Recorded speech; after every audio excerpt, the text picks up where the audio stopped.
Dear students, welcome to the first virtual lecture of constitutional law.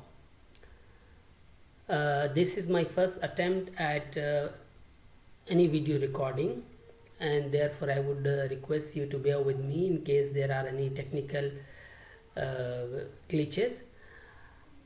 Let us begin from the point where we had left in the last class.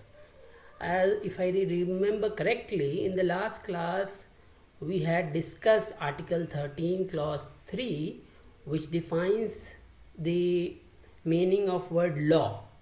What is all included within the definition of law for the purpose of protection of fundamental right. Just as the definition of state is important to determine the scope of fundamental rights, similarly the definition of law is also very important to decide the scope of fundamental rights. Greater the definition of a state, larger the state, greater will be the protection of fundamental rights. Similarly, wider the definition of law, greater would be the protection of fundamental rights. We have seen in the last class whereby the definition of law given under Article 13, Clause 3 is very inclusive, and it covers laws which are made by the parliament, by the legislative assemblies, as well as laws which are notified by way of regulations, bylaws, notifications, orders, etc., etc. It covers customs and usages as well. So, and laws in force before the commencement of the Indian Constitution are also covered here. So, the definition provided under Article 13, Clause 3 applies both to Article 13, Clause 1 as well as Clause 2. Now we have seen in a very peculiar manner how the definition of law was narrowed down by the Bombay High Court first in Narasa Appumali case, subsequently which was affirmed by the Supreme Court of India in succeeding cases with respect to personal laws. Bombay High Court found through a peculiar reasoning, I would say ridiculous reasoning, that personal laws are not laws within the meaning of Article 13, Clause 3, which means effectively that personal laws are beyond the discipline of fundamental rights. In other words, personal laws can violate fundamental rights, but they will not be held void to the extent of inconsistency or to the extent of contravention of fundamental rights.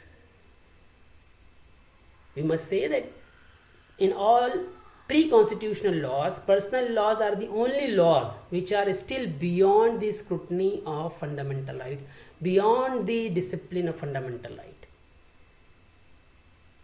And in a very peculiar manner, Supreme Court does not completely nullify fundamental rights, completely nullify Article 13, Clause 3, exclusion of personal laws from the meaning of law. It did, in a way, it did not say that because personal laws are not laws, they are some kind of a piece of smoke and therefore let us allow them to disappear. They continue to remain in practice. Personal laws continue to remain in practice and they continue to remain in force. Family courts in our country, as well as high courts and constitutional courts, recognize and give effect to personal laws which are communal in nature, and most of them go on to violate right to equality of women on the ground of religion only. They continue to operate. However, only in recent times we have seen that some of the provisions of personal laws have been declared to be unconstitutional by the Supreme Court of India, not by holding personal laws as law within the meaning of Article 13, Clause 3, but by finding it to be arbitrary. This debate over the meaning of word law for the purpose of Part 3rd of the Indian Constitution within the expression of Article 13, Clause 3 is also extended in another domain and somewhat more important and more fundamental domain of the amendability of the Indian Constitution.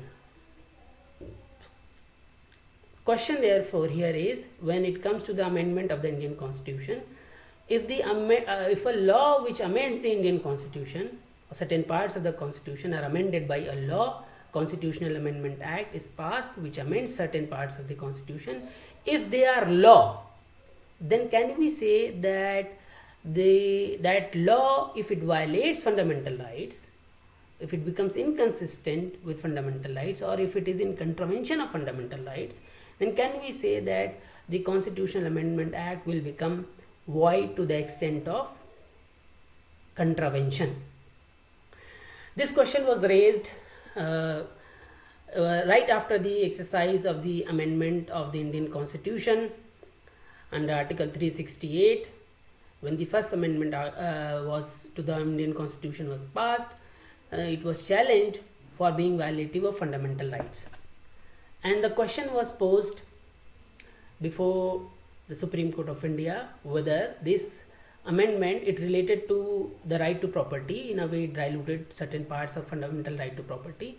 The question was whether the first Constitutional Amendment Act, which dilutes right to property, is void to the extent of contravention of fundamental right, because under Article 13(2) we have seen that a state does not have the power to make law which takes away or abridges fundamental rights.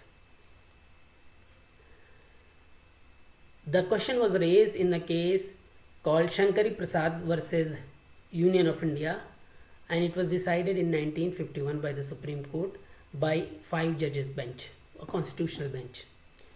In this case, Supreme Court said that a constitutional amendment is not a law within the meaning of Article 13 Clause 3. Within the meaning of Article 13 Clause 3, what is envisaged is a law made by the Parliament or legislative assemblies in the exercise of ordinary legislative powers. So the word law, according to Shankari Prasad judgment, does not include constitutional amendment which is passed in exercise of the constituent power of the Parliament to amend the Constitution, to change the Constitution under Article 368. And if the Constitutional Amendment Act is not a law within the meaning of Article 13 Clause 3, then the question of it violating fundamental right becomes irrelevant, because even if it violates fundamental rights, it cannot be held to be void under Article 13 Clause 2, because it is not law. It is only a law which a state has made which contravenes fundamental rights, which becomes void.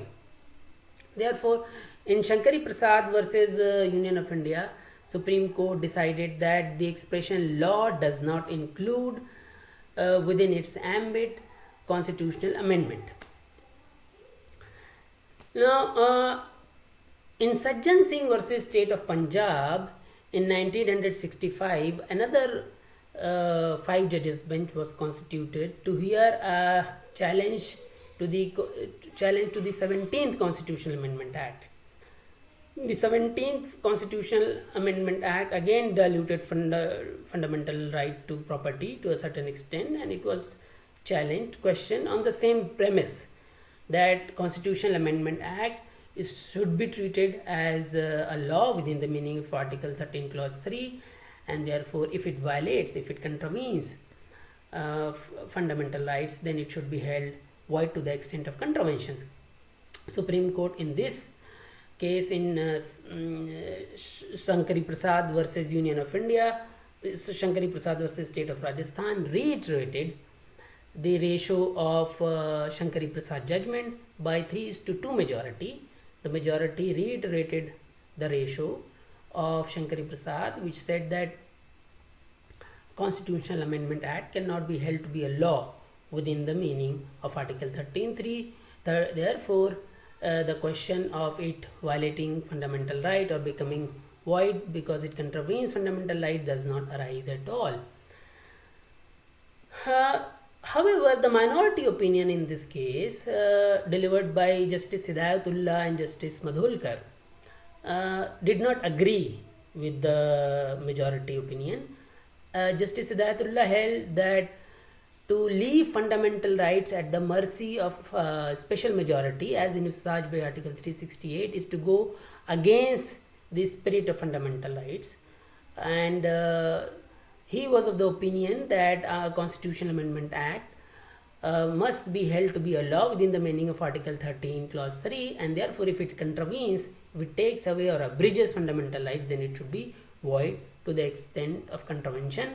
Parliament does not have a right to violate fundamental right. Does not have the power to violate fundamental right in exercise of its amending power.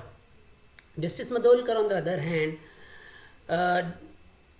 opined that although the power of the parliament to amend the constitution has to be acknowledged, yet there are certain basic tenets of the constitution which cannot be destroyed completely by the parliament in exercise of its power to amend the constitution.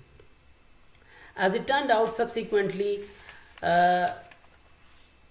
both these minority opinions of Justice Hidayatullah and Justice Madholkar became very important, and when 17th Constitutional Amendment Act was challenged again in IC Golaknath versus State of Punjab in 1967, Supreme Court delivered a judgment of 11 judges by majority of 6-5, whereby the majority opinion was based on the opinion of Justice Hidayatullah, who said that Article 13, Clause 3 covers within its ambit a constitutional amendment, and constitutional amendment is a law within the meaning of Article 13, Clause 3, and if it takes away or abridges fundamental rights, then it has to be held void to the extent of contravention. The opinion of Justice Madholkar, on the other hand, went on to shape the judgment of the Supreme Court in Keshwanand Bharti versus State of Kerala case, which is a 13 judges bench decided by a thin majority of 7-6 judges. In Golaknath case, Supreme Court of India, by a majority opinion, denied the power to amend fundamental rights to the Parliament of India, and it said that the distinction between ordinary legislative power, which affects fundamental rights, vis-a-vis the constituent power of the Parliament to amend the Constitution, is artificial. This distinction does not hold. If the Parliament cannot, by exercise of its ordinary legislative power, take away or abridge fundamental right, how can it do so just by invoking its special majority under Article 368 and destroy fundamental rights? Therefore, in Golaknath judgment, Justice Subba Rao, who authored the majority opinion, went to a great extent to destroy the distinction between legislative power and constituent power of the Parliament to amend the Constitution. And he authoritatively laid down in his opinion that constitutional amendment is a law to amend the Constitution is a law within the meaning of Article 13, Clause 3, and therefore it will become void if it takes away or abridges fundamental rights to the extent of contravention. This, in a way, was a great limitation on the power of the Indian Parliament to amend the Constitution. Therefore, there were immediate clamors in the Parliament to overrule or to undo the reasoning of this judgment delivered by the Supreme Court of India in IC Golaknath case.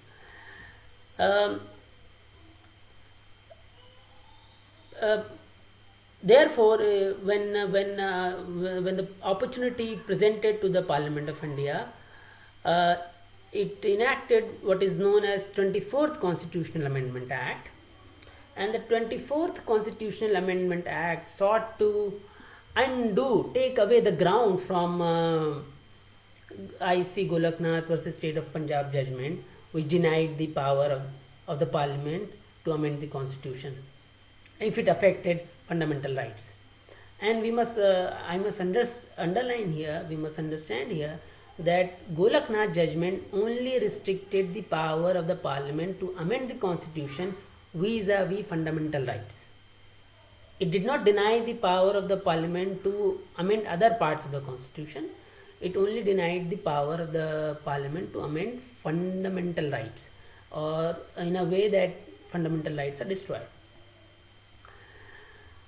So, through 24th Constitutional Amendment Act, the Parliament of India went on to add Article 13 Clause 4. If you look at your Bare Act, and you should watch this video with your Bare Act in your hand as you do in the classroom lecture, it is clear that the attempt of 24th Constitutional Amendment Act was to take away a law amending the constitution from the ambit of Article 13 Clause 3.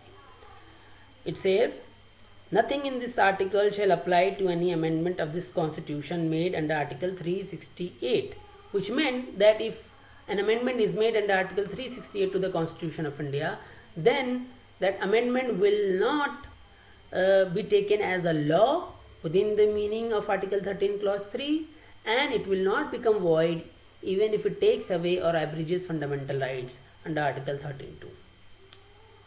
And that was not all. Parliament was not satisfied by adding Article 13 Clause 4 alone. It went on to make changes in Article 368. Far-reaching changes were made under Article 368 to overcome. I am not going to refer to each and every change here at this stage, because we are only dealing with the definition of law for the purpose of fundamental rights. Amendment of the Constitution and the power of the Parliament to amend the Constitution under Article 368 is a separate topic, usually covered under Constitution Law 2. So I am here only focusing on the part which deals with the definition of law under Article 13 Clause 3. Many more changes were made under Article 368 by 24th Constitutional Amendment Act. But with respect to the definition of law, a clause 3 was added under Article 368, which says, nothing in Article 13 shall apply to any amendment made under this article. So as you can see that the phraseology of language of Article 13 Clause 4 and Article 368 Clause 3, which were added by 24th Constitutional Amendment Act, is very similar. This is known as abundant caution. The Parliament was concerned that Supreme Court may again try to come up with a reasoning which would deny it the power to amend the Constitution, particularly when it affected fundamental rights. Now, naturally, this 24th Constitutional Amendment Act was challenged before the Supreme Court of India, and the Supreme Court of India delivered the judgment in Keshwanand Bharti versus State of Kerala by a majority of 7:6. This was a 13 judges bench, a full judges bench of Supreme Court to decide, because Golaknath case was 11 judges bench. Only a 13 judges bench could overrule Golaknath if it was to decide that Parliament of India has the power to amend the Constitution, including fundamental rights. Now this time, Supreme Court of India went on to uphold the constitutional validity of Article 13 Clause 4 as well as Article 368 Clause 3 and other amending provisions of 24th Constitutional Amendment Act. And Supreme Court of India accepted that the definition of law under Article 13 Clause 3 does not include constitutional amendment. So a law passed by the Parliament to amend the Constitution is not covered within the meaning of Article 13 Clause 3, and it went on to reiterate Shankari Prasad judgment and Sajjan Singh judgment, which had said that Article 13 Clause 3 only covers those laws which are passed by the Parliament or legislative assemblies in exercise of their ordinary legislative powers, not in exercise of the constituent power of the Parliament to amend the Constitution. So on this particular point, Golaknath judgment was overruled, and power of the Parliament to amend the Constitution, including fundamental right, was accepted by the Supreme Court of India. However, it went on to articulate something which is not known to the Indian Constitution, which is the doctrine of basic structure. And Supreme Court of India went on to say that although the Parliament of India has the power to amend the Constitution under Article 368, including fundamental rights, but it does not have the power to amend the basic structure of the Constitution. And what is basic structure of the Constitution? It is for the Supreme Court of India to decide. So Supreme Court will decide on case to case basis what features of the Constitution are basic, fundamental, which are beyond the ability of the Parliament to change or amend in exercise of its power to amend the Constitution. That is a separate topic. I will take up that topic in subsequent classes. This is our first interaction. I would request you to refer to the Bare Act of the Constitution and the book that I have prescribed, V.N. Shukla, for the purpose of understanding this topic. And you should go through this topic from your book which is prescribed. And in case you have any questions, any doubts, you have my email ID. You can write back to me, and I would be more than happy to offer clarifications through email. And in case in case you raise questions which are relevant for the entire class, then I will take up in next video also. Thank you so much for watching this video, and let us continue our academic activity despite this corona pandemic. We have to manage our time, manage our resources to continue our learning. Thank you very much.